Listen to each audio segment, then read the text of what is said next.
આગળ વાત કરીએ તો ચીન અને ભારત સાથે સરહદ વિવાદ ઉકેલવા માટે સંમત થયા છે રક્ષામંત્રી રાજનાથસિંહ. રાજનાથસિંહની ચીન મુલાકાતની આ અસર જોવા મળી રહી છે.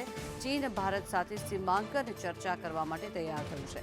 ભારત સાથે સરહદ વિવાદ જટિલ છે તે પ્રકારનું નિવેદન ચીન દ્વારા આપવામાં આવ્યું છે, ત્યારે ચીનના વિદેશ મંત્રાલયના પ્રવક્તાએ આ નિવેદન આપ્યું છે. થોડા દિવસ અગાઉ રાજનાથસિંહ ચીનના પ્રવાસે ગયા હતા. મહત્વનું છે કે તેની આ અસર જોવા મળી રહી છે. ચીન ભારત સાથે સીમાંકન પર ચર્ચા કરવા માટે તૈયાર છે. જો કે ચીન દ્વારા જે નિવેદન આપવામાં આવ્યું છે કે ભારત સાથે આ ચર્ચા જે છે તે ખૂબ જ જટિલ મુદ્દો કહી શકાય છે.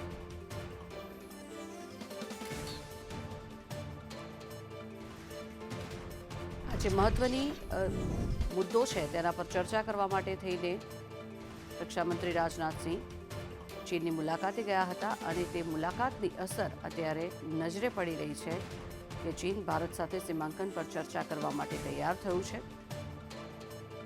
આગામી દિવસોમાં તેની પર ચર્ચા કરવામાં આવશે અને કોઈ મહત્વનો નિર્ણય લેવાઈ શકે છે.